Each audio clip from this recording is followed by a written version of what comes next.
You know why they haven't fixed the keyboard yet? Why? Because every time they send a memo to each other, it's like hef derf da dif dif, and they're like, I don't know what he was trying to tell me. It's just like fix the keyboard.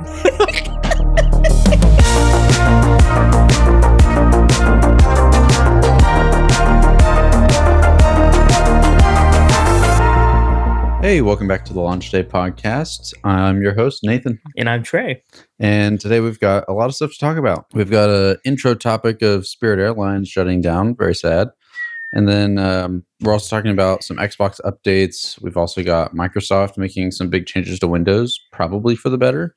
And Tim Cook stepping down as CEO of Apple. So I love your bad haircut reveal. Your individual reactions to every...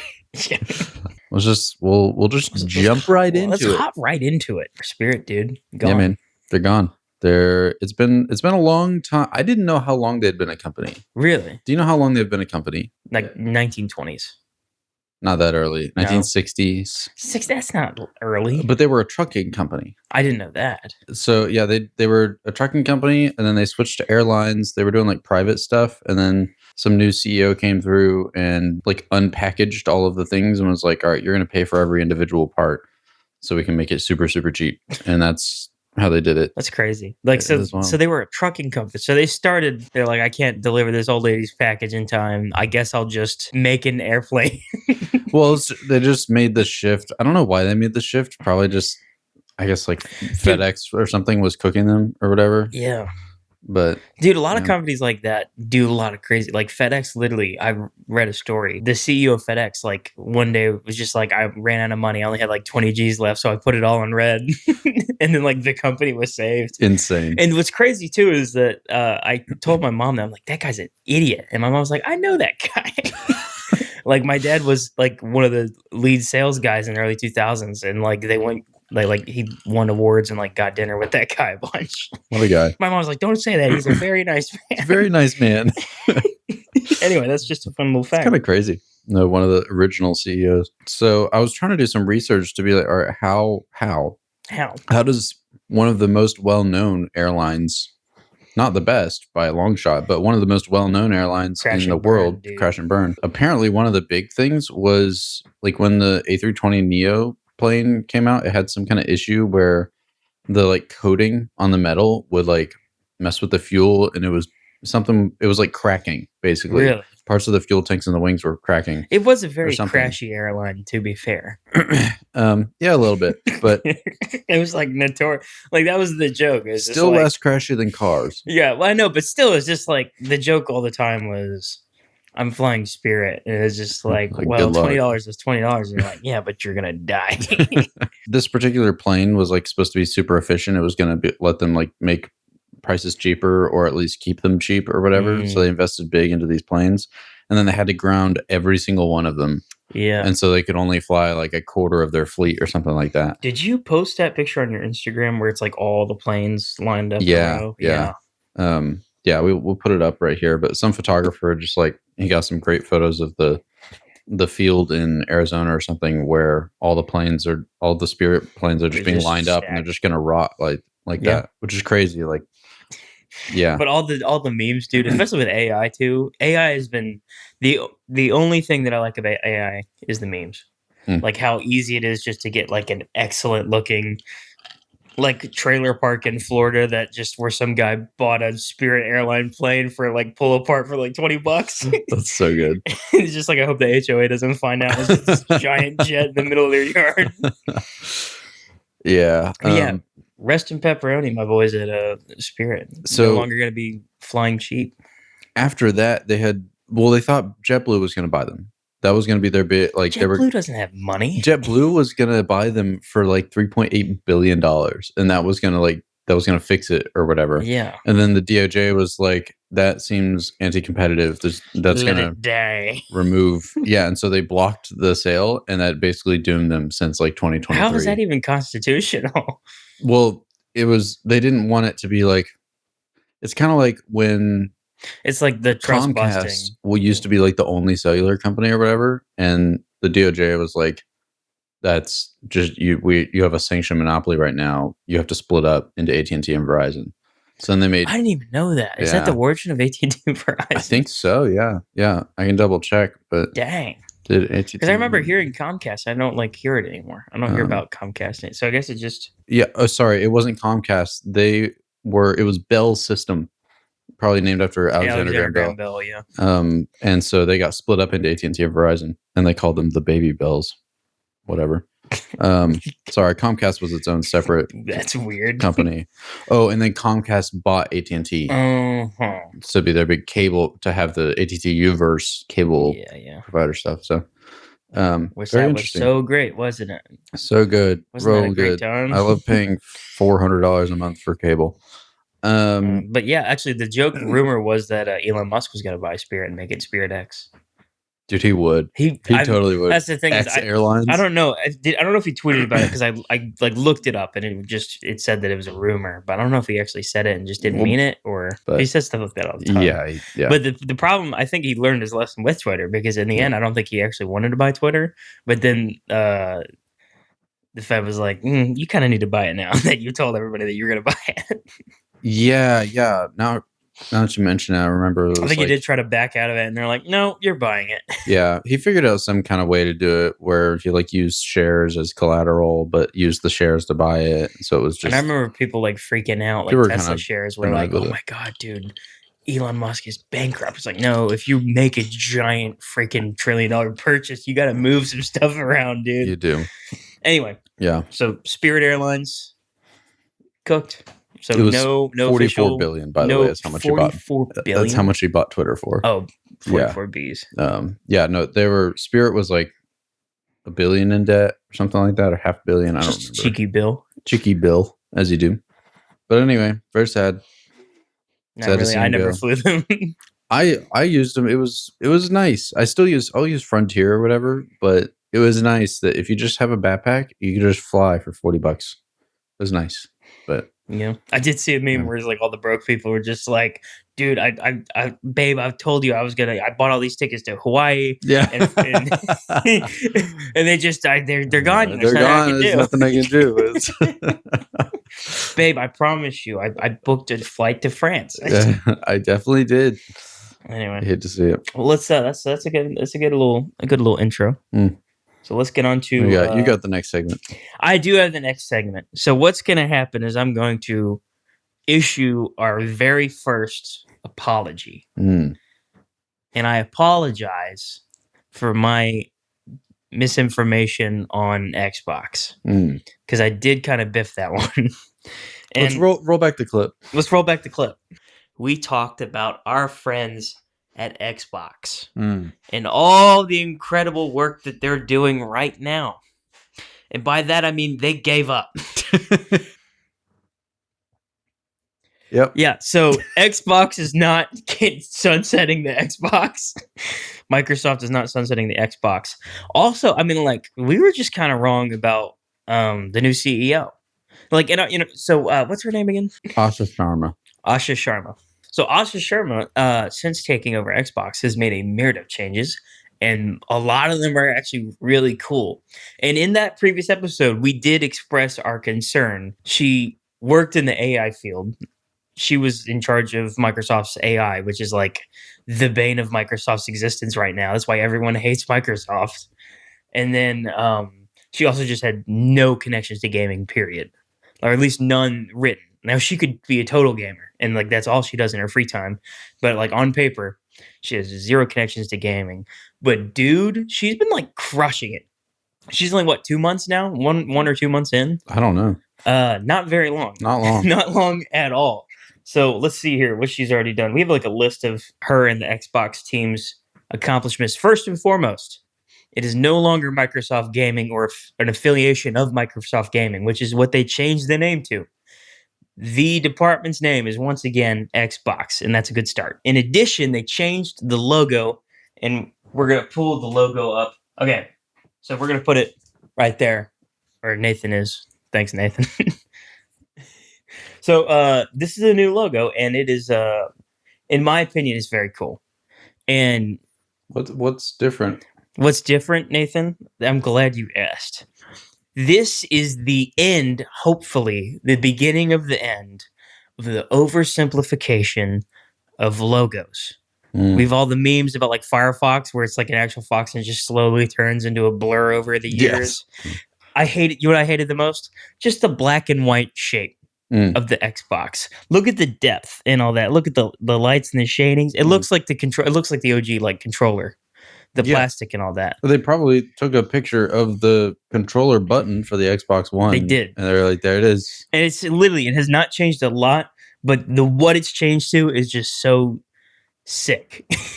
It's just its depth, its color, it's real. I just hate. There's nothing I hate more than the oversimplified logos where they're all like every single font turned to Calibri or sans serif, and then like just completely took the personality. They just totally 1984 George Orwell themselves into mediocrity. Yeah, that's great. Okay, so now that's just the little stuff. One more thing about the logo. It's still not a box. It's a circle. And circles are not boxes. My God. My God. Decades of marketing wasted. Decades of marketing wasted. No! All right. Nathan, I'm about to blow your mind. Please do. Like I said, this is what pissed me off the most. Because I'm just like, I don't know if you watched any of our episodes before, but you notice that what gets me excited are like good and bad business decisions.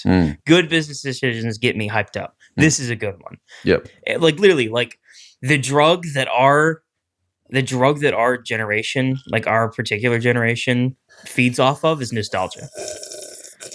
Because everything sucks. What are you doing? You were saying?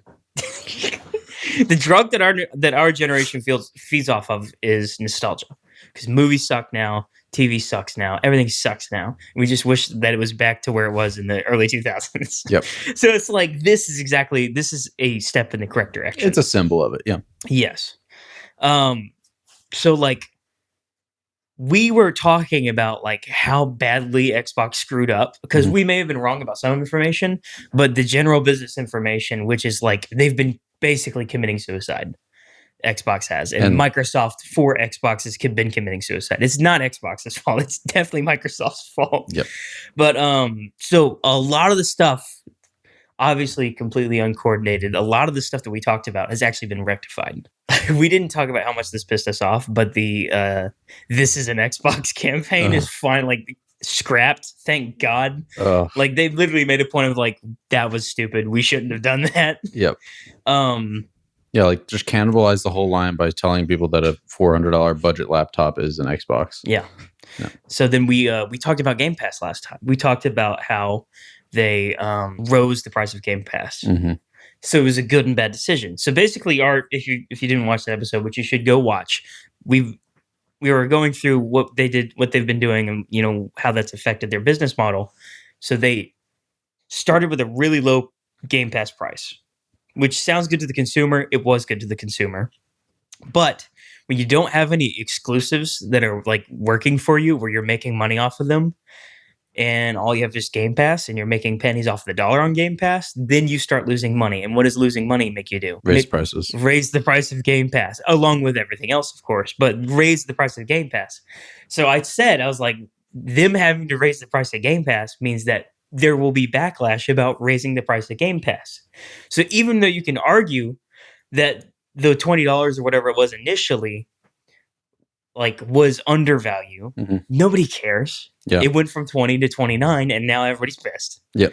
So they've gone down. So they've gone from $29 to $22. Better. Which is better.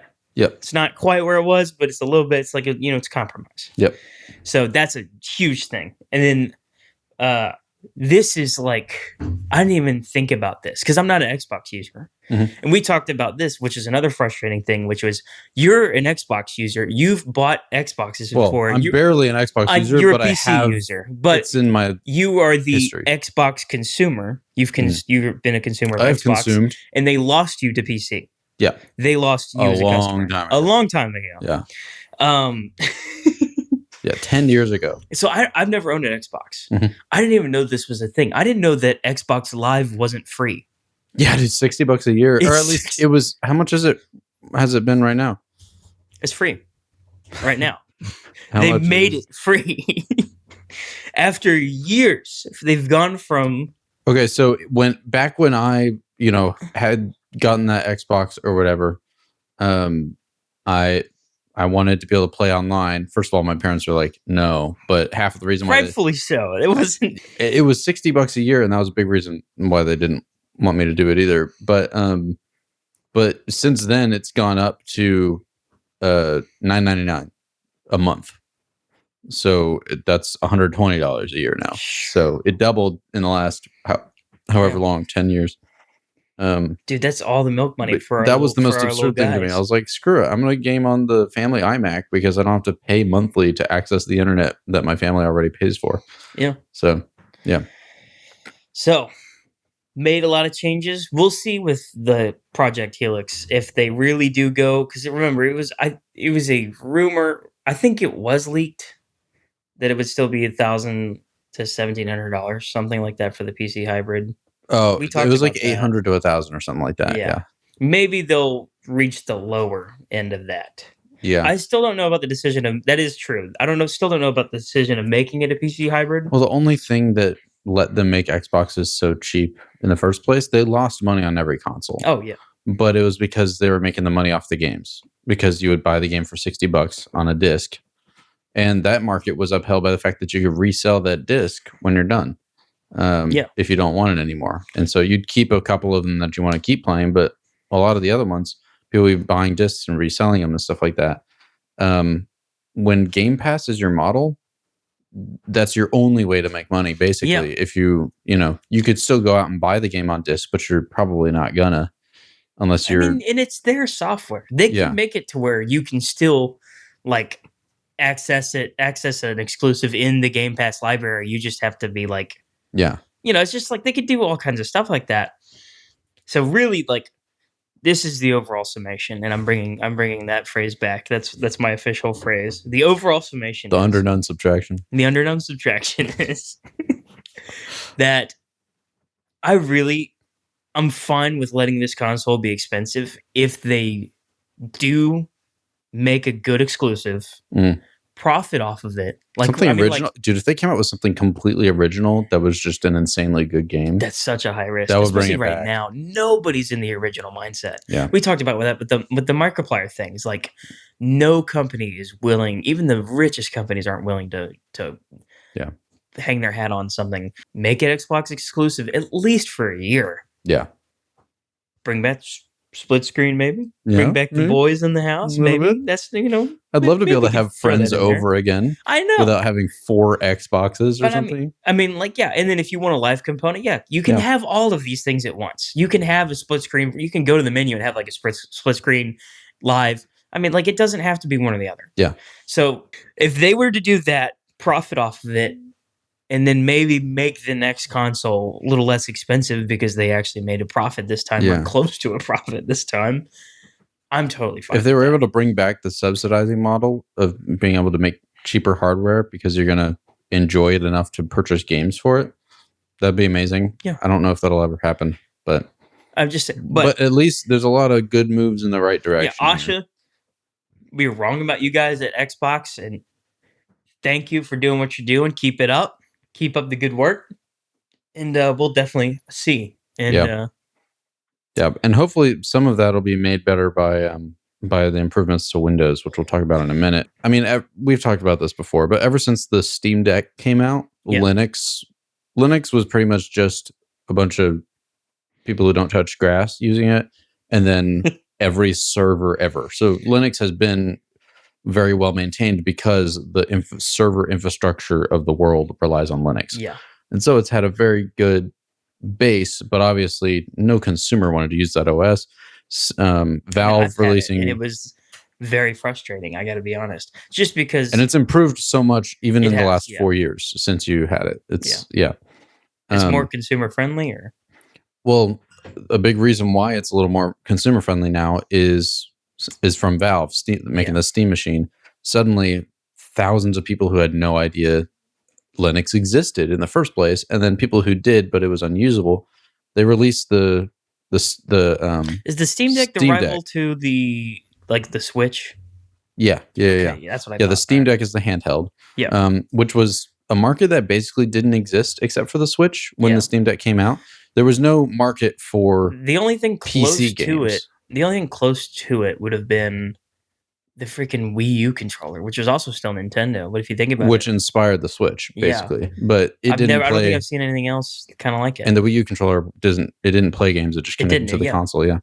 So it was a completely new segment for the market, basically, when they came out with this. It was brilliant, but also, like, yes, it was an incredible console or an incredible machine. But the biggest deal about it, in my opinion, was the fact that it was SteamOS. It wasn't running Windows. Yeah. It was running Linux, and it was a version of Linux that they spent a long time building. Yeah. And so I totally forgot that the Steam Deck even existed. Yeah, a lot of people. So it makes so much more sense now to me personally why they would make a console, because they already created SteamOS. Yes. So the Steam Deck launched at $399, but it could play any of your PC games. Yeah. On the go. So it was incredible. There was no way to do that previously, unless you had like a crazy laptop, So it was pretty legendary when it came out, but they put so much work into not just the operating system and everything, but also the Proton compatibility layer to let Windows games work on Mac. Yeah. But what's ridiculous is like the games like GTA and Cyberpunk 2077 runs better on Linux through the Proton compatibility layer, which compatibility layers tend to slow things down, than it runs natively on Windows. It's faster. You're kidding. Really? On Linux. Yeah. So like on this PC, if you installed SteamOS or any Linux operating system, if you installed Mint and you had Steam on there and installed Proton on it, and then ran Cyberpunk through here, which is a Windows only game, through the compatibility layer, it would run faster on here in Linux than it does in Windows, because Windows is so freaking bloated. Have they told PewDiePie yet that he can actually finally play Cyberpunk? Oh, I'm sure he has a Steam Deck. Oh, does he? He got into Linux because of the Steam Deck. Really? I didn't know that. I didn't get to the watch story the with most recent Linux users is the Steam Deck brought their attention to it. Even if they didn't own it, it brought their attention to it. And now he's got like the supercomputer. In his original self-hosting thing, he had some janky setup where he had like a hard drive hooked up to his Steam Deck and he was running his Linux server on the Steam Deck. It was so janky. And then good. In the video where he builds that crazy like $10,000 rig or whatever, he's like, this has been my setup. It's been running on a Steam Deck this whole time. Now I'm going to build a PC. That was the whole thing. So anyway, the Steam Deck introduced a lot of people, and now Linux used to be, for consumers at least, it was like 0 to maybe 0.5% of users had Linux in some way. But now like the Steam hardware survey shows like 10 to 15% almost, which is crazy. Which back to our Microsoft talk. Back to our Microsoft talk. Like, it's not just Xbox that's feeling it. Everyone feels like they're being alienated by Microsoft because of all these terrible decisions that they're making. And like for the laptop manufacturers, they've been making them put a Copilot button on there, and it makes people not want the laptop as much. Yeah. Selling at Best Buy. We went from praying that it would have to be an opt-in instead of an opt-out to having a dedicated button that's like, come on, you're not reading the room. Yeah. And we'll get to more of that later. We'll get to more of that in another segment. But at Best Buy selling laptops, if somebody saw the Microsoft the Copilot button, if I was like, and it's got this button to run Copilot, they're either like, what's that? Or they're like, why? And I'm like, I don't know. Do you want the laptop? It's so funny to me that you've been fighting this battle. You may not even know it. You've been fighting this battle as long as I've known you. What battle? Because I was the helper, the co-pilot, the whatever from Microsoft. Because I remember like being in your basement playing Xbox. Mm-hmm. Like I think we were playing Halo 4, which was a single player campaign. I thought, is it? They have a split screen too. Did it? Okay. I remember us playing it. Every Halo game has had split screen up until Halo 5. And then every single time that either the TV itself would say Cortana or you would say Cortana, it would go off. It would go off. Yes, if you're playing Halo Cortana is from Halo, and you've been fighting Microsoft in Somebody's all like, of their every single iteration. It's like the AI in like every part of my life has been fighting Microsoft. yeah, it's like fighting the generations of Terminators. like Cortana was the T800 and then the T1000. Like it's just yeah, you're so right. You were the John Connor of Microsoft. Well, and the thing is, like, Windows has always had the flexibility, you know? They've always been the, like, you want to build a gaming PC, it's got to be Windows. And this is back to everything that we've talked about in the last 3 episodes. Yeah. It's like the whole Discord thing. What's the competitor to Discord that everybody's switching over to right now? There's like 5 of them. I know, but like the one that's open source and has all the cool stuff. They're all open source, all the alternatives. Are they? Okay. There's so many. I can't remember what it was named after an animal. When people like the people that are being successful right now are the people that are taking your old business models. Yeah. It's not like they've come up with anything new. Yeah. They're just doing what you used to do that you aren't doing anymore. And if you just go back to doing it, you'd be fine. Yeah, you would get everything back. It's not that we want, to like have to hack our own freaking Linuxes. Well, remember that the whole reason why all of this is happening is because the users don't matter. Exactly. It's all about shareholders. Ever since that one case in like 1970 something with Ford, where the Supreme Court ruled that a company's first responsibility is to the shareholders, not its customers or employees. Henry Ford, he had like some kind of surplus with the company, and he was like, "Oh, I'm going to give it to all my employees as bonus." It was going to be a pretty decent bonus for all of them. Nope. And then the shareholders were like, "No, that should go to us." Supreme Court ruled in their favor, and that has been precedent for every company ever since then. When the Michigan Supreme Court that a corporation must operate primarily to benefit its shareholders, not its employees or customers. Yeah. That's very interesting. Well, I don't know any lawyers, but we could probably do some research into that. Either way, that is probably most of the bad things that have happened. Have been because of that court case. It's a lot of that. So, anyway, politics aren't our things. Tech's our thing. Yeah, if we could, I think all the pressure that Steam is, or that Linux is putting on the market now, and then also Google entering the field now. We talked about this last episode with Android. I think this week is the big Android event where they're going to announce Android basically becoming also a desktop operating system. So they're going to compete with macOS, essentially having this super good interoperability or whatever with Android. Don't they technically already have it with the With Windows, there's a little phone connect thing where you can text or whatever. Well, yeah, but I'm thinking of what's the feature that they have? Samsung Dex.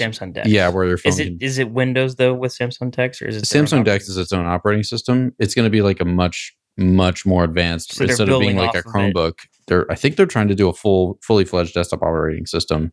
Like from the ground up. In theory, dude, if they like release it so you can install it, you might be able to install Android on this thing and run games on it. That'd be crazy. That sounds like hell. No, it would be awesome. It would be super clean. Anyway, we'll see. But anyway, there's a lot of pressure on Windows right now, and obviously they're aware. And probably the most important part is their shareholders are aware, and they're saying you need to fix Windows and all your stuff, Microsoft. So that's actually our next segment. Is the microslop rollback. So the microslop rollback, is that your name for it? That's what I called it. That's what I called it. Okay. Yeah. Well, people have been calling Microsoft microslop. The rollback. Mm-hmm. Now that gives me hope. Tell me, Nathan, because I don't know anything about this. Tell me. Basically, people hate Windows right now. I noticed. People use it because they have to, or because their work makes them. But I think Microsoft is finally starting to read the room, honestly, in a way that's uncharacteristically responsive of them. They don't usually it's not just Xbox what anybody wants. No, it's all of they're Microsoft. All reading the room at least a little. But I think what they saw was a whole lot of Windows PCs that are no longer getting signed into because people are switching to Linux and removing that operating system. Wait, can they count how many times you sign in a day or whatever? I'm sure they can.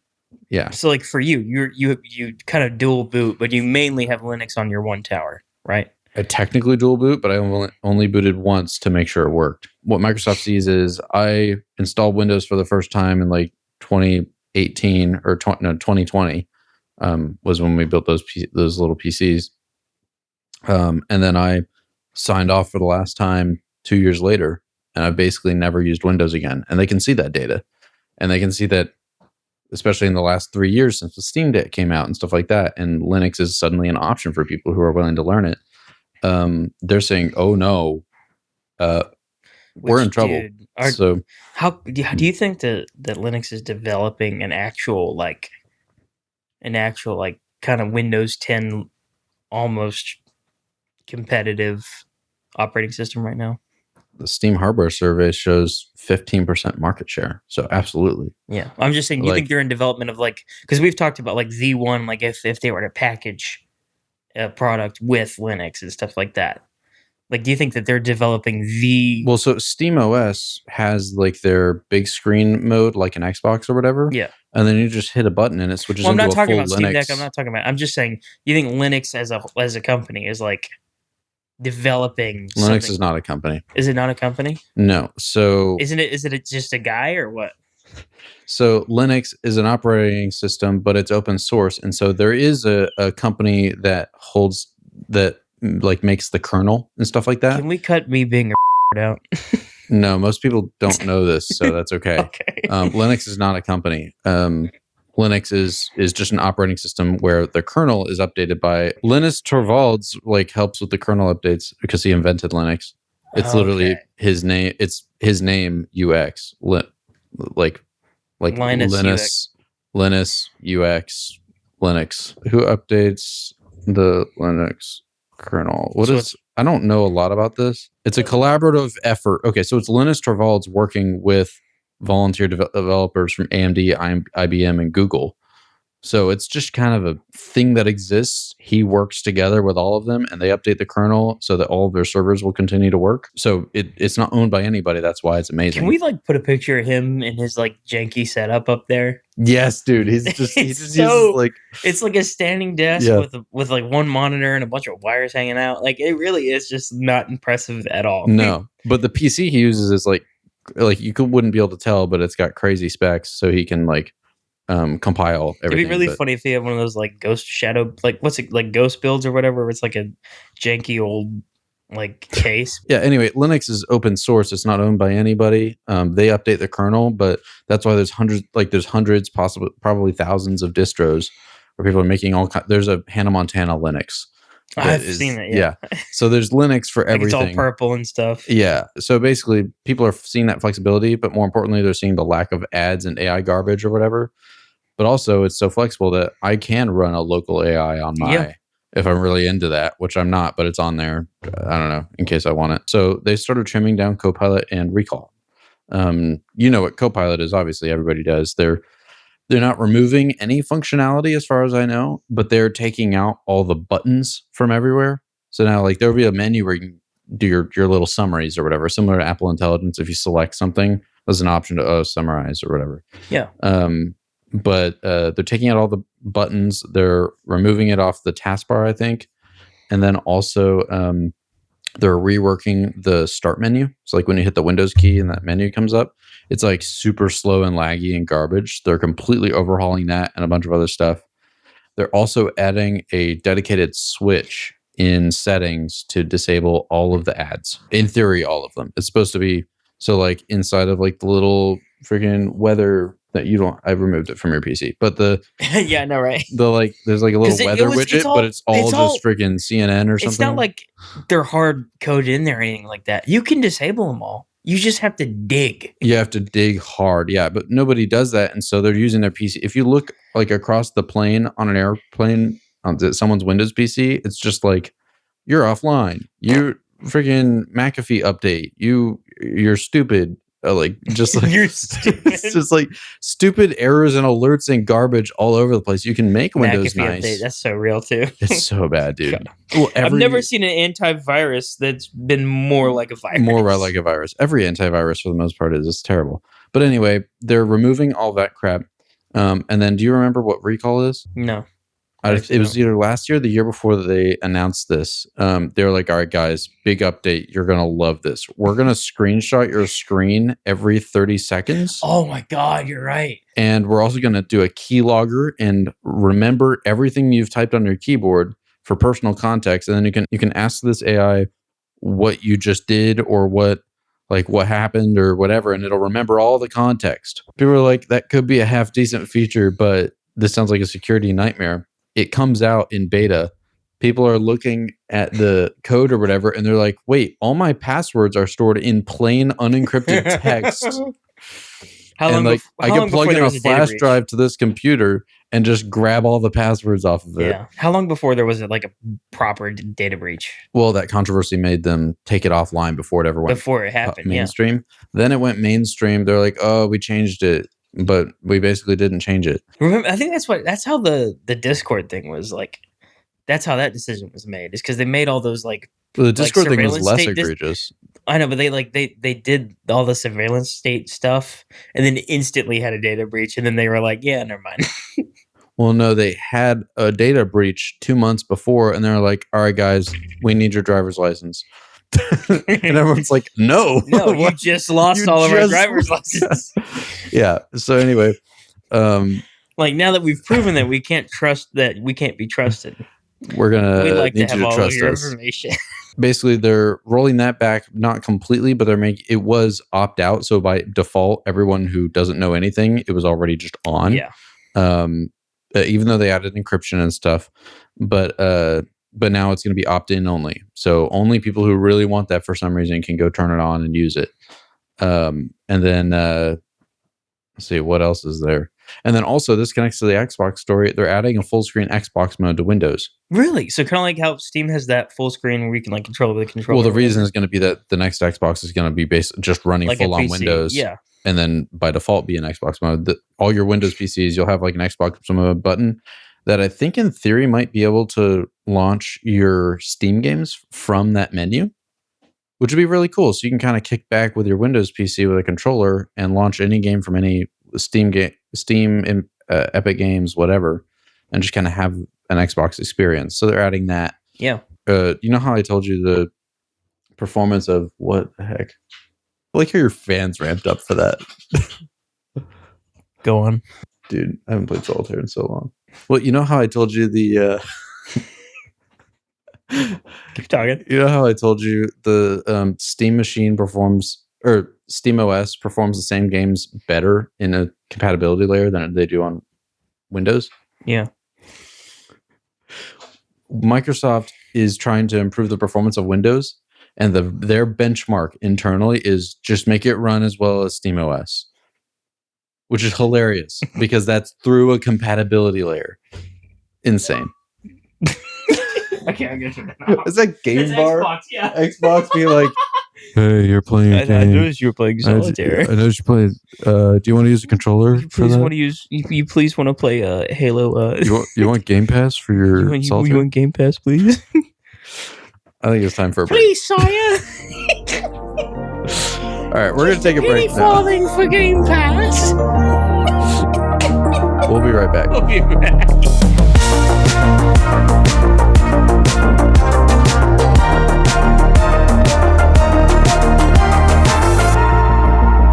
And we're back. Welcome. So for our next segment, we've got Tim Cook is retiring, kind of. Dude, the big T. A little bit.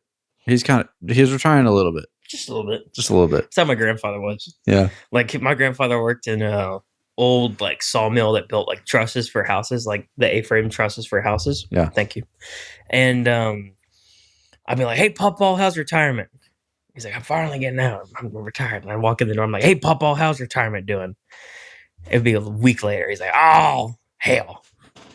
The saw man's on meth again. I had to go back. And he retired like 6 times. Like they stopped, like they threw him parties like the first 2 or 3 times and they just stopped. Because they're like, you're going to be back anyway. Whatever. He'll be back. And he worked till he was like 80. I mean, like, what else are you going to do? Exactly. For me, retirement will mean working another thing. Working on your own stuff. Yeah, do something else. Stuff. Yeah. For people who actually retire are miserable. Yeah. People who genuinely just go retire, to the beach. Dying. Yeah, very quickly. Yeah. Yeah, no. I'm not interested in that. When I retire, I'll probably be a woodworker. Ooh, really? Something like that. And photography, obviously, but like I think woodworking. Go check out the Nathan Lewis woodworking video. Yeah, I made one of those. Yeah. I've always liked the idea of lathing. Lathing. Yes. In wood? Yeah. Yeah, I guess so. It's easier than metal. Yeah. It is. Well, because with lathing wood, you don't need like a cooling oil or anything. You don't need. Well, yeah, for some things you might, but like you hand do it. You're hand lathing. It's really cool. You should watch the video. It's so sad. I've seen the fail videos. No, yeah. Where like they have the thing and they hit a nut and it just goes. Yeah, it can be dangerous. Or like the chuck like over rotating and then throwing itself out. Dude, what freaked me out, I mean, you know how powerful lathes are. Yeah. I'm guessing you guys have. I haven't run them at my shop, but when I was in trade school, we ran them. All the lathes in every shop, for the most part, are ancient, but they're great. Got that like seafoam lime green. Yes, color. Dude, they're all green. Yeah. Yes. I think Adam Savage has one of those. Yeah, or something. Which I guess I would like put it in the '60s. That'd be like that's a '60s color for sure. If you, I guess, think about TV. But like that, it's always the same, and they freaking. But they work. Terrifying piece of equipment. But what's really scary is because at least with metal and other things like that, you're using the tool head on a freaking whatever you call it to turn it. But for turning wood, you use your hands.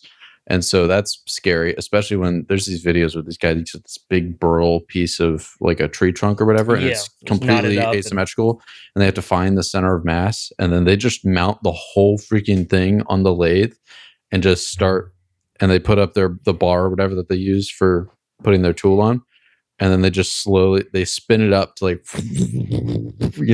it's this giant like just slowly like 100-pound piece of wood, and they're just slowly. But if you even slip or whatever, it's gonna suck it down. That's actually, I don't know if you know this, but as opposed to most other tools and stuff you do working, you're not allowed to have any gloves on. Oh yeah, because the gloves will just suck you in. Yeah, so table saw too. You should not use gloves. Yeah, but I've seen when I'm talking about those fail videos. I'm talking about the people that didn't find the center of mass. And all of a sudden that chuck, it's like throwing a brick into a washing machine, just it like tears itself apart. Yeah. Anyway, that's a nice little nice little wood shop segment there. Anyway, I would love to do woodworking. Yeah. Anyway. So Tim Cook, he graduated from Auburn, famously. Yeah. I don't know what Auburn's gonna do without all that Apple money. They just did like a ginormous renovation. They will keep getting Apple money. They will keep getting Apple money, but I bet there are a couple rednecks that don't know the math are like sweating right now. They're just like, I don't know what we're going to do. Well, their football team is really what pays for everything they make. No. Well, whether they win or not, their people are watching. That's true, but the ads are still making the money. The culture. I wouldn't say the football team. I'd say the football culture is paying for it. So they're losing a lot of money. So what team do you like, Trey? He doesn't like Auburn. So the one with all the national championships in the state of Alabama. Yeah, with however many. Yeah, just the team down the road. Yeah. So he graduated from Auburn in 1982 as an engineer. He went and worked at IBM for 12 years. IBM? Yeah. Who's that? You know IBM? They invented the first computer, I think. Oh. Or some of the first computers, like the ones that were the size of rooms and stuff. They own Lenovo now. They do very high level computer stuff. I'm thinking about all my 80s novels that I'm reading. They're mostly a cloud computing company and of course an AI company. Yeah, whatever. But they've just been. Everyone's in it. They have been an AI computer since I don't know, when did IBM start? It was founded by John IBM in 1960. 1911. 11 in Endicott, New York, as a computing, tabulating, recording company. CTR. So they would have like people just doing math on hand, or what? It was formed through a merger of CTR and the Bundy Manufacturing Company in 1924. I didn't know this until I watched like the movie Hidden Figures, but computers before like there were people. Yeah, they were people. They were people who compute. Just some guys over there like, hey. Yeah. Computers took the jobs of computers. Yeah. Yeah. But yeah, so he became CEO. He worked at Apple for a long time under Steve Jobs. When did Jobs go on in? 2011. So that's not that long ago. He became the CEO very suddenly after Steve Jobs died, because I think Steve Jobs kept his cancer kind of secret, maybe. Yeah. I don't really remember, but he became CEO pretty suddenly, and people were like, kind of like, uh-oh, like this guy is not the visionary guy. Steve Jobs was big visionary. That was his thing. Yeah. Marketing and visionary. Tim Cook was a supply chain guy. He had several supply chain jobs before Apple, and then he was in charge of, getting good deals with manufacturers and stuff. So time out really quick. Who was the guy that you were talking about? He designed the MacBook that just had the USB Type C's because he wanted the logo. Oh, Johnny Ive. Johnny Ive. Yeah. Where does he come in? I thought he was. He was chief of design. He was chief of design, but he wasn't. For some reason, I thought he was the CEO before Cook. He's never been the CEO. Okay, then never mind. He joined Apple in September 1992, so very early in Apple's life, he was involved. That's why I just assumed that he was. Yeah, no. He's just been, and he was always the voice in the ads. He was with this MacBook, we made it supple. Supple. I don't know. It's just like freaking. Supple. Yeah, he's that guy, the British guy. Anyway, but he was responsible for a lot of their form over function stuff in like the 2010s, which was he was never CEO. So it was literally just Steve Jobs and then Tim Cook. That was it. So like this is huge. Because each of these CEOs has had a long term. Yeah, people didn't really know how he would steer Apple's. They were worth $200 billion, something like that. And so people were like, all right, Steve Jobs built this pretty good thing. How is he going to lead it? Well, they're worth almost $4 trillion now. So as far as shareholders are concerned, he did great. Yeah. As far as that goes, and as far as supply chain management, and he's the reason why Apple's devices are now, for some reasons, the best deal for RAM. Because RAM has gone up so much, but he's so good at securing crazy good deals with manufacturers that they can stay stable. Is he the one that came up with the idea of having like 3-year ahead of time contracts on like RAM and stuff like that? Oh yeah, that's all his work. So which supply chain. Like, I mean, if you think about right now, that's paying itself. It is paying itself very well. So Tim Cook has been. I mean, he is responsible for the Apple we know today. When Steve Jobs died, the newest iPhone we had was the 4S. So think about how much has happened since then. A long way, yeah. Going from 4S up to the 6, where it got thin. That's like very Johnny Ive iPhone right there. Was super thin, overheated, breaks if you bend it, but it looks pretty kind of thing. Do you know all the products that like separate product lines, not like iPhone 15 or whatever, but like separate product lines that were released under Tim Cook? Product lines, Apple Vision Pro. Yep. That was one of his new product lines that he actually got a lot of criticism for. That was one of his things. It was just like very technically impressive, but just waste of money. 13 or did not have like the purpose behind it. They needed to. It was very not Steve Jobs the Vision Pro, because it was Steve Jobs was always like, let's make a product that meets a need, not make a product and then figure out who needs it. It's like find the need, then make the product that meets that need. So let me think. So what would Tim be? All right, I'm going to list them: Apple Watch, AirPods, AirTags, Vision Pro, iPad Pro, iPad Air, iPhone Pro, and then the biggest one lately was Apple Silicon. Not a product, but it's completely changed their whole entire innovation. All of Mac, yeah. Does it also include the minis and the SEs and all that, and the E's? And there was already a Mac Mini and stuff like that, but Apple Silicon obviously went into everything. No, I'm talking about the iPhone Minis and all the iPhone. Yeah, I mean, iPhone Mini was 2020. So all those, yeah. Yeah. So under Tim Cook, several new product lines have come out, and AirPods would be the most valuable headphone market, headphone company in the market. Changed the game, man. Well, I mean, if AirPods was their own company, they would be. At the top. Yeah, if that was their only shtick. The Apple Watch is not just the most popular smartwatch in the world, but the most popular watch in the world. Like more than Rolex, more than... Period.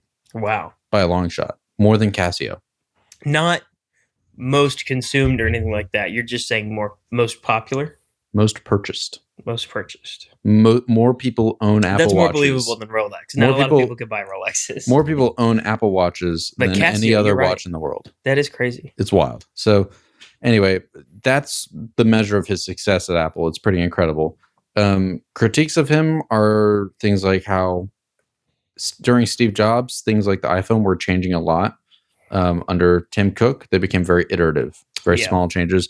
That's not just oh no, Tim didn't do anything or whatever. It's just, it was also like the product was evolving. It was in its early stages. It was going to change a lot at the beginning. Yeah. As we approach, kind of start running out of ideas. Well, it's just we're getting towards peak phone. There's not a lot else you can do. So just optimize in little ways. And I think that was in my opinion, that was decent because if people are upgrading phones every year, that's like terribly wasteful. Then what would the other complaint be if they didn't do that? It's like, oh, we're only getting an iPhone every like 3 years. Or it ruins the consistency for the user. Yeah. Because that's the value of having such quote unquote little innovation, is that grandma can buy an iPhone when she needs an iPhone and she's going to be able to use it. Yeah. It's not going to be different from the one that came out 3 years ago. So anyway, but Tim Cook's success has been huge, and all these amazing products have come out during his time as CEO. But in the background has been John Ternus, who's actually been responsible for most of the great things that Apple has done in the last however many years. So John Ternus is going to be the new CEO. So Tim Cook announced, or Apple announced in like a little blog post, that he'll be exiting the CEO position, but he'll be staying with Apple as executive chairman of the board of directors, which is a really good thing because, and then John Ternus will be his replacement, and that change won't take place until September. So they're kind of ramping up until that throughout this year. Because they're going to have some big news drop, like product news drop in September. Anything we've talked about that. September's their big thing every year. Which is hopefully when we'll figure out if you're right about the pricing on the old the iPhone Fold or whatever. Yeah, we'll see. Yeah. I probably guessed too low, but whatever.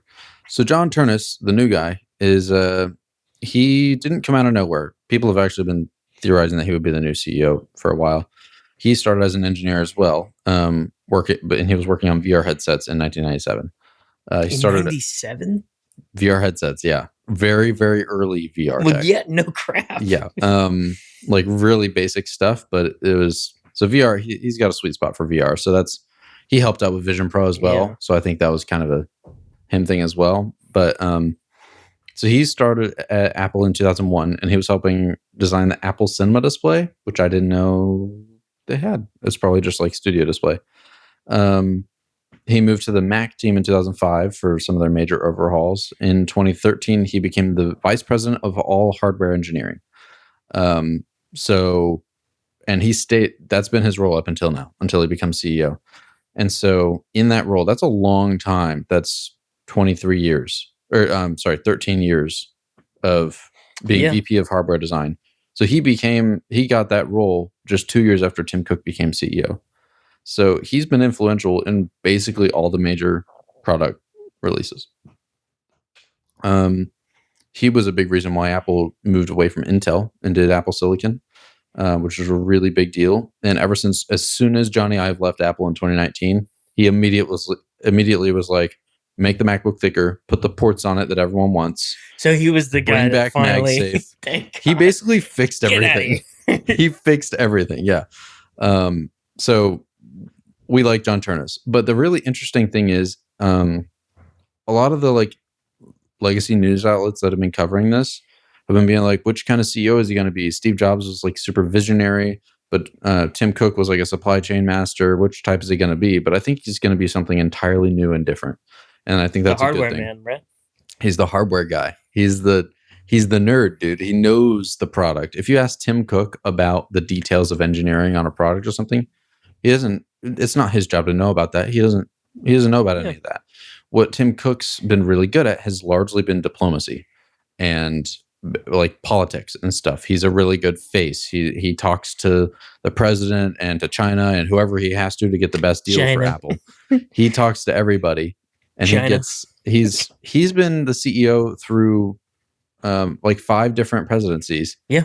And he's nailed all of them. He's done an amazing job at getting favor with the right people to help Apple. He secured like an exemption from tariffs and stuff from Donald Trump. He secured similar deals with different presidents. So Steve Jobs was not a product guy, even though he was pretty involved with the product. And he knew more about it than Tim Cook. Steve Wozniak was the guy who was really doing the work, making the stuff. Who is Wozniak? Wozniak was the co-founder of Apple. Oh, that's right. He's the one who basically did all this stuff, and Steve Jobs was the guy who went and advertised it and got the deals. So, but now we've got a hardware guy where when people interview John Ternus, he can answer questions about the product, about how it works and the decisions that informed the design and stuff like that. And so I think this is going to be really good. It's going to be several years until we start to see actually what John Ternus's Apple will look like. But also, his Apple will include Tim Cook. Like, it's gonna. That's the other thing, is we will still benefit from Tim Cook's diplomacy and supply chain stuff because he's still the chairman of the board of directors. So he will still it's probably not like he's going to Hawaii or whatever. They're gonna shake hands, you know. He will probably still be the one meeting with diplomats and politicians and doing all that stuff and getting the deals and all that. So basically, we don't lose any of Tim Cook's benefits, but we gain having a product guy at the head. And I really hope that also means better iOS and their software, because Apple's software has been lacking hard. They're still really good, but like by the standards of Apple, it's just missing right now. It's like the only standards that they haven't surpassed are their own. Yeah. Like iOS used to use iOS because it always worked, because it was super stable. Is it not doing that right now? I mean, like for the last year and a half, there's been a keyboard glitch where like 100th of the time or a 50th of the time, it just clicks the wrong key on the keyboard, and so you get tons of typos. Fat thumbs. So did I, but did you notice that it got worse a year ago? Yeah, I did. Yeah, everybody, if you ask them, they're like, "Wait a second." Yeah. Then again, I always have dirt, mud, but the keyboard was good, and then it broke, and for some reason, it just hasn't been fixed. So anyway, their software, and then they promised Apple Intelligence. iPhones? That failed. They were trying to lean into the AI thing because their shareholders put pressure on them. It didn't work. But I think they're going to be able to get around that with the shareholders by just being like, all right, listen, we're not making the AI, but we'll just be the platform for it all. You know why they haven't fixed the keyboard yet? Why? Because every time they send a memo to each other, it's like, hef, derf, da, dif, dif. And they're like, I don't know what he was trying to tell me. It's just like, fix the keyboard. But every time they try to send the memo to fix the keyboard, it's just like, hef, dig, That's all right. That's good. That's a good one. So it's just like when you have the guy, will help. Because having the guy and losing the guy kind of freaks you out. Mm-hmm. But when the guy's still there. And then also, I think that's why they made this a blog post instead of like a big fancy video or whatever. They just had they just went out there with a photographer, did a quick staged photo of him and John Ternus walking and laughing or something. And in the garden or whatever they have. Yeah, in the circle. Yeah, at Apple Park. What do they call it? Eden? I don't know. Apple. Like, it's like. Yeah, I don't know. But they just like posted some picture and like he's changing roles. John Ternus is coming in. Yeah. One other thing is, I can't remember the guy's name, but the guy who was the mastermind behind Apple Silicon is becoming the new chief of hardware. Well, that's sick. So basically, I think the board of directors saw, okay, the most successful segment of Apple in the last 5 years has been MacBook and hardware. We need that to expand everywhere. Yeah, everywhere. So that they're reflecting that by promoting them. And then also, I think Tim Cook has done a really amazing job at taking care of John Ternus becoming the new CEO, because if everyone else stays in their jobs but just the CEO changes, he can't control the company and do what he needs to do, because you've still got all the old leadership. Because it's Tim Cook's Apple. So that's you're trying to run, not being Tim Cook. Exactly. Yeah. And so this was really, really smart on Tim Cook's part. Is he probably offered really good retirement packages to a lot of people, because at the end of last year, you had like 6 major leadership positions in Apple, people retiring. They were retirement age or whatever, but they've obviously been planning this they've been planning it since the beginning, or for the last 5 years. How we're going to do this? It's like a president changing how are we going to set up the next? Yeah, exactly. Even if they aren't rivals, or even if they are rivals and they still got along, it's just like, well, you're like you need ex-president's cabinet. I need my cabinet. Yeah, exactly. Yeah. So I think that's something that a lot of companies don't do, and I think that's a mistake, because they try to use that cabinet to still control the company or whatever. But very cleverly, Tim Cook is, he'll still have a role where he can still do stuff, but John Ternus, it's his company now. He can, it's his job to take it and make it great. So I think to turn us around. Yeah. And then I have it as another segment, but it bleeds in. But that kind of ties in with the state of iOS right now. And I think that John Ternus will, well, I hope, he's a hardware guy. He's an engineer, but I really hope that. But now he's got the bigger picture. I hope it leads to better software integration because the software situation is dire right now. Liquid Glass was a cool idea. It was aesthetic and technically impressive. And I will say, it was very refreshing to not hear a word about AI in one of their software things. That's great. That was nice. I'm sure the shareholders hated it, but whatever. Because Apple Intelligence was a huge fail. But there were so many readability issues about Apple Intelligence. It's just, well, the shareholders obviously put pressure on. They're like, all right, it's just AI, you have to do it. And so they made an announcement that they weren't ready to deliver on.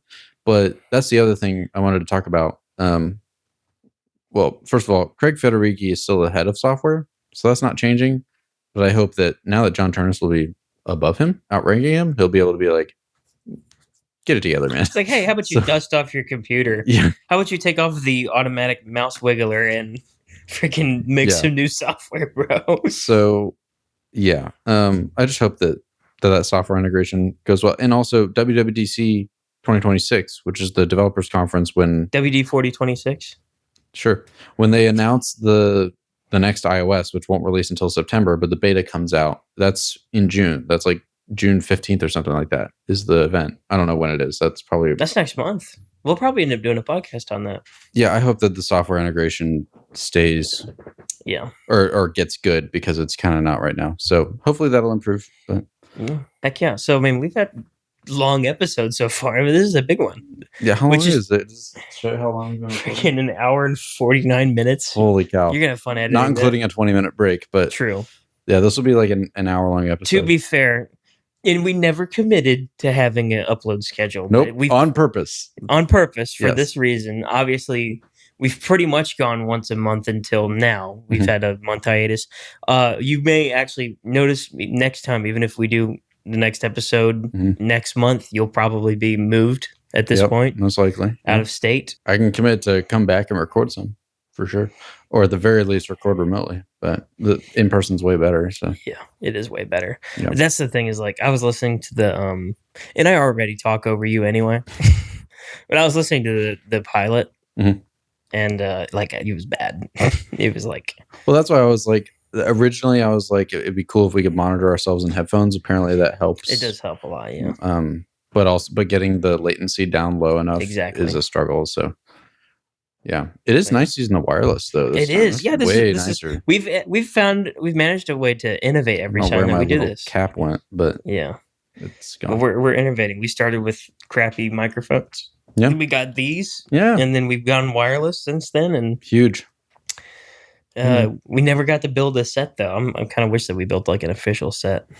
Yeah, that's expensive though. Yeah, but once we become rich and famous, we'll do a multicam. And better than a whole set is have multicam. It's more worth it to do that than to build a whole set, because a set with just one angle is worse than a crappy set with 2 or 3 cameras. So yeah. Anyway, so we talked. What are we gonna say before we go? I guess good job, Asha, at old Xbox. Yeah. Tim, we're gonna miss you, but good job, John Ternus. John Ternus is gonna be rocking and rolling from here on out. See how that goes. He might be leading the keynote in June, maybe. Really? You think maybe they'll do a joint? Maybe somebody was like, maybe like Tim Cook will airdrop John Ternus the CEO position or something. Oh, that's so funny. Yeah, that'd be great. Or we'll hand him a particle. I don't know. We'll hand him a particle. It'd be like the ending of Star Wars Episode 1. Yeah. Like, what was the orb about? No context orb. Does an orb even need context, Nathan? No, an orb does not need context. Never. Anyway, that's been it for this episode. Yeah. So thanks for tuning in. Make sure to leave comments about other stuff you want us to talk about. Yeah, and check out the Patreon. Yeah, that too. We have alluded to having uploaded a Patreon episode that we never uploaded last episode. So what do you mean we? I was in charge of editing it. I edit the podcast. You edit the Patreon content. I've had one episode to edit. I'm We don't have any averaging patrons about yet. 10 seconds a month right now. Huge. Good work. Which is huge for me. The intro of that is going to be It is elite. really funny. Yeah. It's doo-doo, but it's going to be hilarious. That's now good. you have to give me the particle picture now if you're going to. Yeah, I'll do it. So that I can use it. Yeah. Anyway, I'll get that uploaded, I promise. And we'll see you next time. See you next time. Oh, we've been your hosts. I'm Nathan. And I'm Trey. And thanks for tuning in. We'll see you. You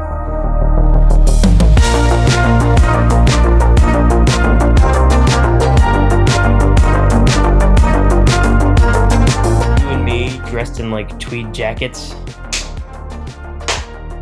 And you know the meme where it's just like back in the 90s, people used to just hand particles to you? I want it like you and me in like tweed jackets, like side by side, like, and then like we'll be right back and like the colored bars or something behind us. For like, the break? Yeah. Yeah. That's a good idea. Or just anytime there's like a technical failure. Dudes really used to be just handing me particles. I know, but it would be so funny. Just like I could put together something like that. Super low res. Like I have the green screen. We could take the pictures at some point. I love that song. That'd be so good.